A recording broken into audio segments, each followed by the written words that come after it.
Hello বন্ধুরা, welcome তোমাদের সবাইকে ডেলি ব্লগে। তো দেখো, আজকে আবার আমি একটা নতুন রান্না নিয়ে তোমাদের সাথে চলে এসেছি। নতুন বলতে কমন রান্নাই, কিন্তু তাও তো তোমাদের সাথে শেয়ার না করে পারলাম না বন্ধুরা। তো দেখতে থাকো, আশা করছি তোমাদের ভালো লাগবে। পুরো ভিডিওটা দেখার জন্য অনুরোধ রইল। তো দেখো, এই যে এখানে আমি পেঁয়াজ কুচি আর কাঁচা লঙ্কা চেরা রেখেছি মাছের তেলের জন্য। আর পাবদা মাছ আনা হয়েছিল, তো পাবদা মাছের ঝাল বানাবো। তো চলো দেখতে থাকো।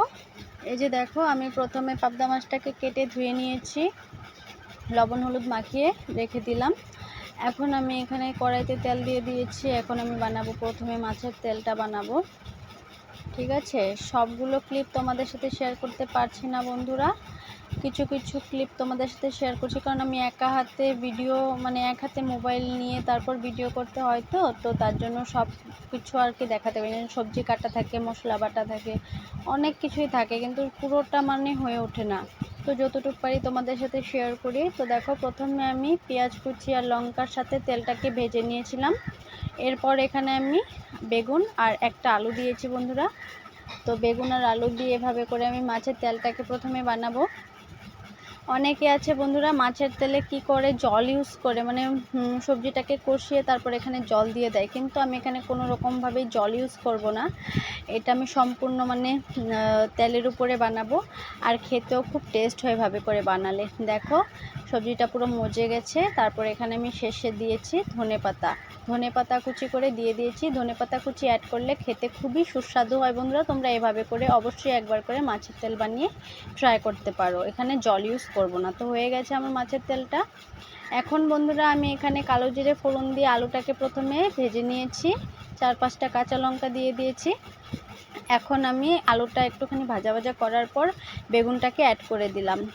এটা হবে মাছের জন্য। তো বেগুনটাকে অ্যাড করে দেওয়ার পর এভাবে করে এখন আমি এখানে মশলা কিছু অ্যাড করে দিয়েছি, যেমন লবণ, হলুদ গুঁড়ো, জিরে গুঁড়ো। এভাবে করে অ্যাড করে আমি এটাকে অল্প করে জল দিয়ে কষিয়ে নিলাম। এখন আমি এখানে সামান্য জল অ্যাড করে দিয়েছি, কারণ নাহলে মশলাটা পুড়ে যাবে বন্ধুরা। যেহেতু গুঁড়ো মশলা পুড়ে গেলে ভালো লাগে না। তো তাই জন্যে যখন তোমরা গুঁড়ো মশলা দিয়ে রান্না করবে, অবশ্যই ওখানে একটুখানি জল অ্যাড করে দেবে, তাহলে মশলাটা কী হয় বন্ধুরা, পুড়ে যায় না, জ্বলে যায় না। তো এখন আমি এখানে জল অ্যাড করে দিলাম। এখন আমি এটাকে একটুখানি উতলিয়ে মাছ অ্যাড করে নামিয়ে দেবো বন্ধুরা। তো দেখো, এই যে আমার মাছের ঝোলটা একদম হয়ে গেছে, আর দেখতে কত সুন্দর হয়েছে, তাই না? এখানে একটু কাশ্মীরি লাল লঙ্কার গুঁড়ো অ্যাড করেছিলাম বন্ধুরা, তার জন্য দেখতে এতটা সুন্দর হয়েছে। তো খেতেও খুব স্বাদ হয়েছিল বন্ধুরা, তোমাদেরকে কি বলবো যে এতই স্বাদ হয়েছিল। তো তোমরা এভাবে করে বানিয়ে খেতে পারো। খুবই সিম্পল একটা রেসিপি, কোনো ঝামেলা নেই। তো কেমন লাগলো আজকের ভিডিওটা? আর আজকের ভিডিওটা ভালো লাগলো অবশ্যই একটা লাইক করে দিও। এটা হলো মাছের তেলের তরকারিটা বন্ধুরা, দারুণ হয়েছিল খেতে। তো দেখা হচ্ছে আবার অন্য কোনো রেসিপির সাথে। তখন ভালো থেকো, সুস্থ থেকো, টাটা বন্ধুরা।